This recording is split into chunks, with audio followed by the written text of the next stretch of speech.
unang araw pa lang ma'am, tinanong nila talaga sa akin kung ano yung trabaho ko sa Israel. So, sinabi ko na caregiver ako sa Israel kako. So, nilagay nila ako sa matatandang hostage. So, nagtrabaho din ako doon sa loob. Pinagsilbihan ko rin yung mga kasamahan kong hostage na matatanda.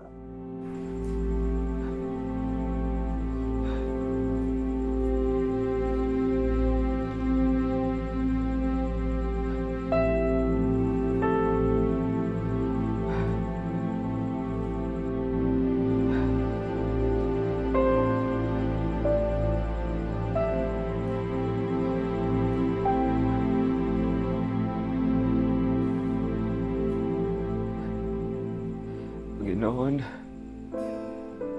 ayoko na. Nahirapan na ako. Ayoko na dito.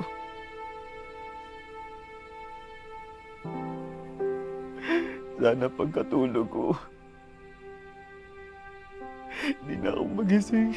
Hindi ko na kaya.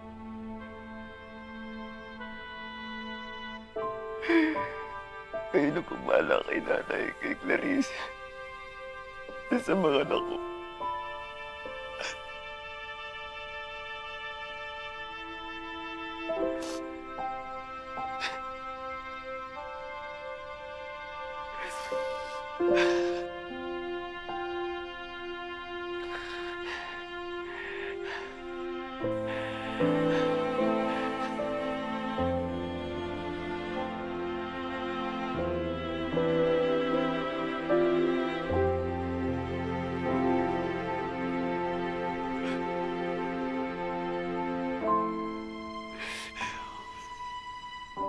Ay, nakakapagod ang init.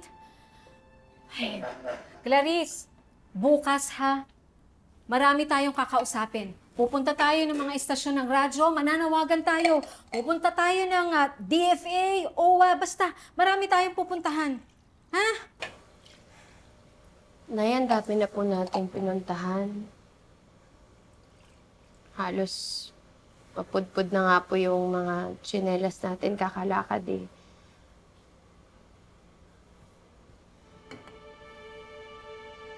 Naisip ko lang po, paano kung pinapaasa na lang nila tayo na buhay pa si Jimmy? Paano po kung nasama na siya sa mga na-hostage?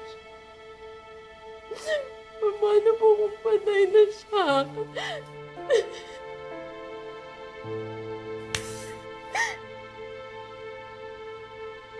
Buhay pa si Jimmy.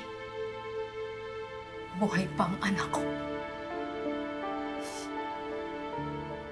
Nararamdaman ko yung paghihirap niya. Kaya hindi tayo pwedeng sumuko. Lalo ka na. Ina ka. Asawa ka nga. Kaya kailangan maging matatag ka para sa mga anak.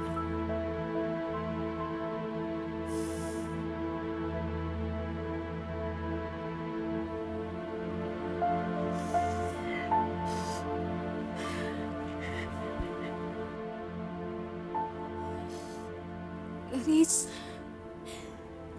hindi ka dapat mapagod umasa.